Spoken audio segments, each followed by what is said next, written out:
সুপ্রিয় দর্শক ও শ্রোতা মণ্ডলী, আসসালামু আলাইকুম। এসটিভির পক্ষ থেকে আপনাদেরকে অভিনন্দন ও শুভেচ্ছা জানাচ্ছি। আমি আমির হোসেন। আমাদের এই ইউটিউব চ্যানেলটি নতুন।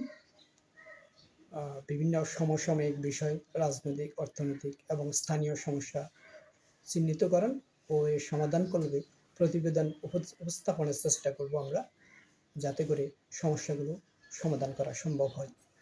আজকে আমি আমাদের সন্দ্বীপবাসী দীর্ঘদিনের যে স্বপ্ন ছিল আপনার ফেরি সার্ভিস, সেই ফেরি সার্ভিস নিয়ে কথা বলবো।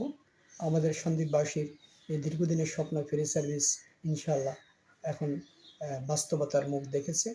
আগামী 10ই মার্চ এই ফেরি সার্ভিস উদ্বোধন হবে বলে আমরা আশা করি। ইনশাআল্লাহ আমাদের বাকি কাজগুলো সুসম্পন্নভাবে অতি দ্রুত সম্পন্ন করা সম্ভব হবে বলে আশা করি।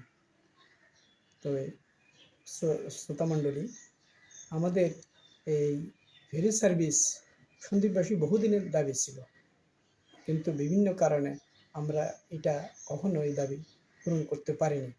সন্দ্বীপবাসী যাতায়াতের যে অবর্ণনীয় দুঃখ দুর্দশা পোহাতে হয়, তা একমাত্র যারা এই ঘাট দিয়ে সন্দ্বীপ যাতায়াত করেন তারাই বুঝতে পারেন কি কঠিন অবস্থার মধ্যে আমাদের এই উত্তাল সাগর পাড়ি দিতে হয়। সেজন্য এই ফেরি সার্ভিস ছিল খুবই জরুরি। যাক, আল্লাহর অশেষ রহমতে এটা এখন বাস্তবতার মুখ দেখেছে। আমাদের সন্দ্বীপের একজন কৃতি সন্তান বর্তমান সরকারের উপদেষ্টা পরিষদে আছেন, জনাব ফয়জুল হক স্যার। এই ফয়জুল হক স্যারের একান্ত ঐকান্তিক প্রচেষ্টায় এই ফেরি সার্ভিস প্রকল্পটি এখন বাস্তবায়ন প্রায় সম্পন্ন হওয়ার পথে। এই জন্য স্যারকে আমরা সবাই ধন্যবাদ জানাচ্ছি। সাথে সাথে একটা দাবি জানাচ্ছি, সেটা হচ্ছে আমাদের এই ফেরি সার্ভিস দেশের অন্যান্য ফেরি সার্ভিসগুলোর মতো নয়। এখানে সন্দ্বীপ টু চট্টগ্রাম যে ফেরি আপনার যে চ্যানেলটি পাড়ি দিতে হয়, এটা উত্তাল সাগর পাড়ি দিয়ে এখানে যাতায়াত করতে হয়।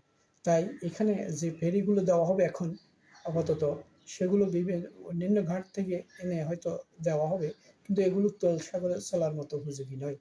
তাই সরকারের নিকট আমরা দাবি জানাবো, উপদেষ্টা মহোদয়েরও দৃষ্টি আকর্ষণ করছি, আপনার আসছে বাজেটে আমাদের সন্দ্বীপ টু চট্টগ্রাম এই ফেরির জন্য, ফেরি সার্ভিসের জন্য আপনার 2টা উন্নত মানের রো ফেরি আপনার যদি ক্রয় করা যায়, তাহলে নির্বিঘ্নে মানুষ নিরাপদে যাতায়াত করতে পারে।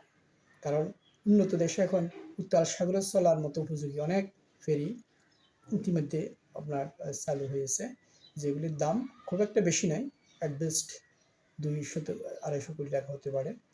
তো এই ফেরিগুলো যদি একটা বা 2টা ফেরিও যদি এখানে আনা সম্ভব হয়, তাহলে আমাদের সন্দ্বীপবাসী নিরাপদে যাতায়াত করতে পারবো বলে আমরা বিশ্বাস করি।